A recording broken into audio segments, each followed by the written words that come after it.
So, hindi po nabigo yung Panginoon dahil yun nga po, dahil sa kapitbahay namin na lagi niya din inusisan niya yung buhay ng anak ko during that time. Sabi niya kasi lagi na lang daw yung bata, hindi lumalabas, hindi nakikipaglaro. High school, tsaka simbahan lang. So dahil sa pag-aano po ng kapitbahay namin, ang intention niya lang is to check my child po. Pero yun nga po, nakapunta po siya sa church. At doon sa church na yun, nakarinig siya ng salita ng Panginoon. Sabi niya, kaya pala ganun ang ginagawa ng batang ito. Dahil ito pala yung tinuturo. So yung kapitbahay namin, sinabi niya yun sa nanay namin. At yun nga, nagkaroon ng Thanksgiving. So sabi ko sa nanay ko, punta ka. Kasi nagano ako ng lechon. Pero lechon po yun na salita ng Panginoon. So uso kasi yan na sa amin. Pagkain, literal na pagkain at the same time, word, po siya, God's word po, na pagkain talaga. At tunay nung time na yun nagkaroon ng altar call, ang nanay ko po nag-surrender siya sa Panginoon. At all glory to God ngayon po, naglilingkod na po yung nanay at tatay ko na. Hindi dahil sa lechon niya. Baka yung glory mapunta sa lechon. So, we thank the Lord dahil gagamitin ng Panginoon lahat, kahit lechon. Para lang gawin niya yung plano niya. Praise the Lord. I'm so excited. Point number 3, endure suffering as a witness for God. Sabi po ng verse 17, for the time has come for judgment to begin with the household of God. And if it begins with us, what will be the outcome for those who refuse to obey the gospel of God? Kaya dito yung verse na to, parang nung bago akong Christian, parang awakening sa akin to eh. Kasi sabi niya, judgment will begin in the household of God. Parang awakening sa akin siya. Bakit awakening? Kasi kung i-judge ng Panginoon yung mga tao sa labas na hindi Christian, mga unbeliever, sabi ganon, ang talagang una niyang i-judge yung nasa loob. Ano ibig sabihin nun? I-discipline ka ng Lord. Babaguhin ka niya. Pati tinuin ka ng Panginoon. Yan ang nasa mindset ko niyan eh. Kasi yung judgment ng God, ayaw niyang i-judge yung nasa labas. Bakit? Wala siyang pakialam dun eh. Diba? Wala naman siya talagang pakialam dun eh. Pag ayaw tumanggap, sabi ng gospel, 2 Thessalonians, papunta sila sa hell. Pero ano yung concern ng God? Sa body of Christ. Yun ang gusto niyang baguhin. Yun ang gusto niyang makaranas na biyaya ng Panginoon. Kaya pag tayo po ay nagsasuffer, no? Isipin din natin, it begins with me. Diba? It begins with me. Tinuturuan ako ng Lord. Binabago ko ng Lord. At sa lahat ng ito, ang Panginoon pa rin yung magbibigay sa akin ng tagumpay. No? It begins with us. Sabi niya gano'n. Time has come for judgment to begin with the household of God. Pakibasa natin ito, 1 Peter 1, 6-7. 1 Peter 1, 6-7. In all this you greatly rejoice, though now for a little while you may have had to suffer grief in all kinds of trials.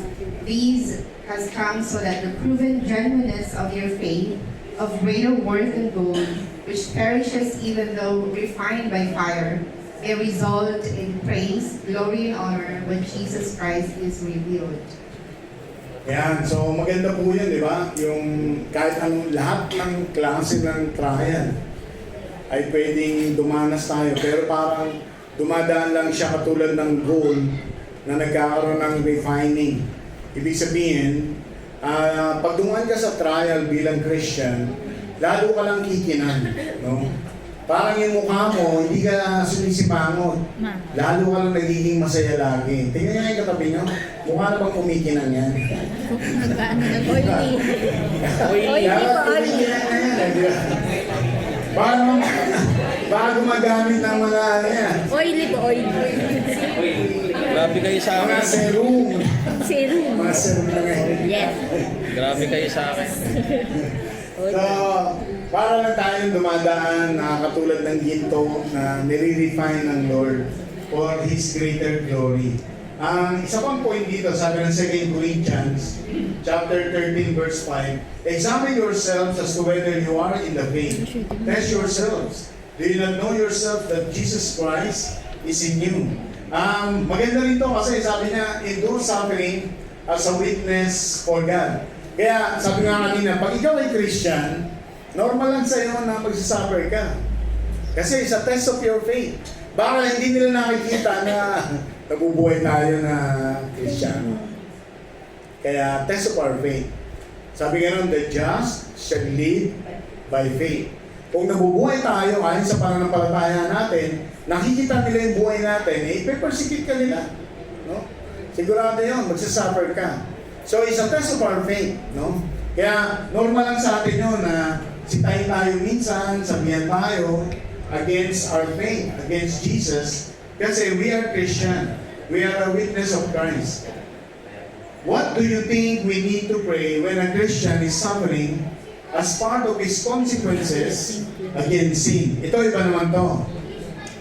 Pwede tayong mag-suffer o ang sino mang tao dahil consequences yun ng mga kasalanan. Paano natin siya ipapag-pray? Yan ang tanong dito. Kung ang suffering niya ay dahil sa kasalanan, paano mo siya ipapag-pray? No? Yan, what do you think we need to pray when a Christian is suffering as part of this? Kasi pinag-usapan natin kanina, suffering yun hindi dahil sa kasalanan. Pwedeng meron kang trial, di ba? Meron kang persecution because of Jesus Christ. At because of your living in faith. Pero ito, iba to, sabi nung, may nagsabi sa'yo, kapatid, pag-pray mo naman ako kasi dumadanas ako ng ganito eh. Pero alam mo yung buhay niya kasi. So, ano yung papag-pray natin sa kanya? Sister Kate? Ako po, Pas, yung prayer po talaga ni David from Psalm 51, na yung prayer na po na yon, yung repentant prayer niya after po niya magkasala nung pinapatay niya yung asawa ni Bathsheba. And on that time, iba nagsuffer po siya. At yung humble prayer talaga sa Lord na sabi niya doon, have mercy on me, my God. Sabi niya, according to your loving kindness, blot out my transgressions. According to your mercy, sabi niya doon, hindi, pagparin mo sa lahat mga iniquities ko. Sa lahat yung binanggit niya, transgression, iniquities, sins, and sabi niya doon, create in me a clean heart, renew a right spirit within me, and restore to me the joy of my salvation. So napakasarap po na panalangin, na i-acknowledge mo talaga yung ginawa mo, yung consequences nun, at magpalinis ka po talaga sa ating Panginoong Diyos. And by God's grace, mercy, at sabi pa nyo doon sa Psalms, sabi pa doon, the God is compassionate and gracious, slow to anger and abounding in love. So dinedeclare ko din po yun, sabi ko, He does not treat us as our sins deserves, but as high as the heavens are above the earth, so great is His love for us. As far as the east is from the west, so far He has removed our transgressions from us. So maganda po panalangin yung Word of God na dinedeclare po natin yung paglilinis ng Panginoon sa ating buhay, yung kanyang katapatan, yung kanyang overflowing mercy and grace po sa atin. At ma-deliver po tayo maging sa mga consequences at penalties po ng ating mga sins. Yeah, praise the Lord. Sino may nagtaas doon sa likod? Sister Len? And Sister Len.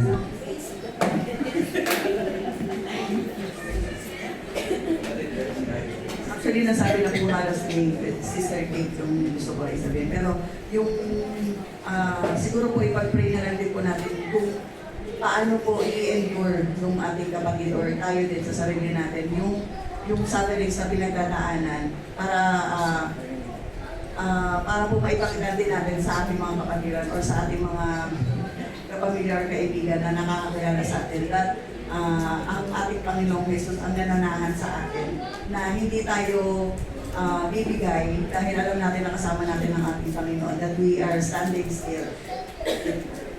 Yan, praise the Lord. So maganda po yung mga na-share sa atin yung point na sinabi natin mga kapatid na we have to tell these people about the grace of God. Sabi nga nun, more sin, more grace. Diba? And the reality is, mga kapatid, we should not condemn these people. Pag may na-encounter tayo na kapatiran or close friends natin, na nakita natin yung buhay ay medyo nag-aalinlangan, never tell them to condemn anything that they have done against the Lord. Kasi bigyan natin ng chance ang Lord na kumilos pa rin sa buhay nila. Pag naramdaman kasi nila na yung mga tao sa mundo na hindi Christian, kinukondem sila, eh sino pa yung magbibigay ng chance sa kanila? Diba? So, ang sino bang magbibigay ng chance? Tayo yun. Kasi pag tayo nakausap nila at nag-pray sa kanila, dapat ang dating sa kanila, ganyan pala kamahal ng Diyos ang tao. Binibigyan pa siya ng pag-asa. Diba? Kasi kahit naman tayo, pwedeng tayo yung nandun sa kalagayan na yung dati. At pwede rin ginamit lang ng Lord somebody para i-encourage din tayo na makabalik sa magandang pamumuhay. Diba? Kaya never we let our friend or sabihin na natin, our brother or sister be condemned for whatever consequences na dinadanas na. Minsan nga tapat ka lang na sabihin sa kanya, kapatid, alam mo ba, kaya ang patawarin ng Diyos, pero may consequences talaga. At dapat tanggapin yan. Pero, hindi ka, ibig sabihin, hindi ka binibigyan ng chance ng Lord na magbago. Kaya ka pa rin baguhin ng Panginoon. Kaya ka niyang ibangon dyan. At kaya ka niyang patawarin. Ganun po dapat ang approach natin. Ngayon, point number 4, commit yourself to God until the end. Basahin natin sabay-sabay, 1 Peter 4:19. Those who suffer,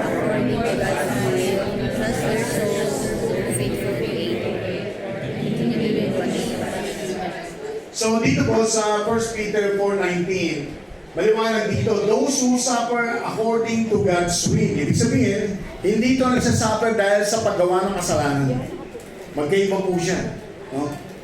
So, those who suffer according to God's will and trust their soul to their faithful Creator and continue doing what is right. So, understand God's discipline and training. Bakit tayo pwedeng i-discipline ng God? To sanctify us, His power to change us. O yung sanctify, sabi nga kanina, transformation to. Separation from old life. To restore us, God's direction. Parang GPS, duman ka sa ibang daan, ayaw mo sumunod sa GPS. I-restore ka niya uli. No? Sasabihin ng GPS sa'yo, you have deviated from so-and-so. Now we have a new path, new route. Parang i-restore ka niya uli. To affirm His love upon us. Siyempre, in the end, lahat ng nangyayari sa isang Christian, it is because of God's love. Because God cares for us. Amen? Amen. Palapakan natin ang Panginoon. Pakibasa itong Hebrews chapter 12 verse 10, kapatid. Yan.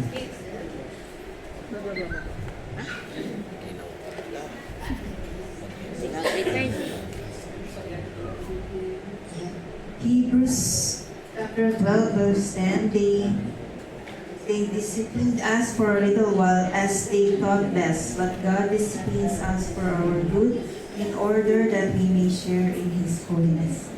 Yeah. Dito naman sinasabi din, bakit tayo dinidiscipline ng Lord? Because to share in His holiness. Kasi siyempre, ang mga anak ng Diyos, pinababanal niya katulad ng Diyos natin na banal. Can anyone testify for committing themselves to the Lord during a time of suffering? Sino rito yung dumanas ng suffering na talagang isinurrender niya na lang yung buhay niya or everything to the Lord?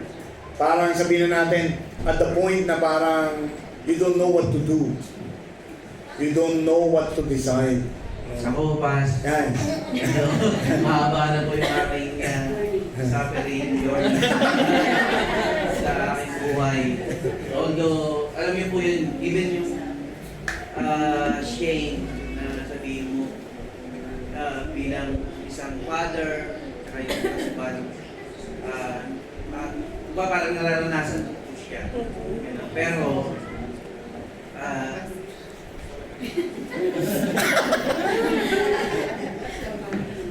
kinukomment ko na lang po yung aking sarili sa paglilingkod sa Panginoon.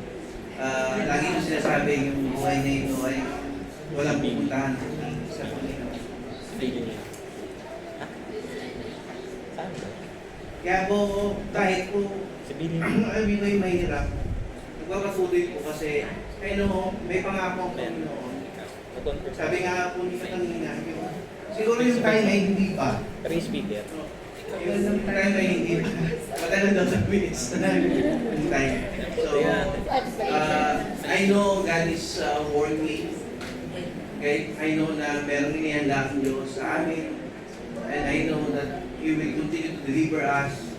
Ang gusto ko lang ay masupukan pa rin niya kami na tapat. Naglilingkod sa Kanya. Hindi namin siya pangunahan, no? Kasi minsan sa suffering, parang gusto mo nang mauna. Parang gusto mo nang umakbang ng sarili mo na dapat ganito din gawin mo. Pero, yun nga po. Gusto ko lang yun i-testify na yung sa process, binibisi ko na lang yung sarili ko na maglingkod ako sa Panginoon. At patuloy pa rin niya akong madatnan na nandito ako, nag-aantay pa rin sa Panginoon. So, kailangan. Praise the Lord! Pero sabi ko nga, kung alam nyo ba yung kaisipan ng isang katulad na ng manggagawa, si Deacon Alvin, sa totoo lang, sa mata ng Lord, baka mas marami siyang corona sa atin. Kasi akala lang natin yung the measure of your possession is the measure of your success. So, sa akin, tinitignan ko siya na ako nga, kung gusto ko nang magpahinga ayoko nang pero hindi ko alam yung direction ng Lord. Pero noong pa, ready na ako. Na kaya lang sa gabi ayaw. May bumulong ah. May bumulong ah. Meron daw akong 5 anak na bubuhayin. Pero sa mata ng Panginoon kasi, huwag niyong tignan yung hawak nyo at kinikita nyo o yung career nyo na ito ang sukatan. Tignan nyo siya na kung ano yung pinakamabuti sa harap ng Panginoon, yun ang may halaga. It is counted. Kaya siguro sa karanasan ni Deacon Alvin, hindi natin alam yung plano ng God. Pero the best is God supply their needs. And I believe God will never fail. I believe God will never fail. No? Hindi pwedeng magkamali ang Panginoon. Yun lagi ang ano ko niyan Nagkamali ba ang Diyos? Kahit ako, alam niyo ba, kung kwento ko sa inyo, yung dati kong trabaho, nung pagkatapos ng COVID, nilagay ako sa trabaho na to, wala pa sa kalahati ng sahod ko. Wala lahat allowance. Kahit medical, na sabihin mo kung sisisihin ko yung Lord, napakalaking pero sabi ko nga, nagkamali ba ang Diyos na nilagay ako dito?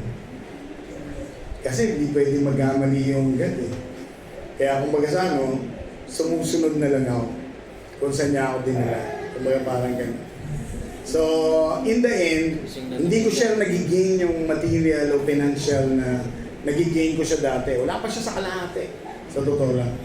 Kaya, kung tutusin, ang laki ng losses ko from the time ng pandemic after nung bumanga ng Emirates hanggang sa ngayon.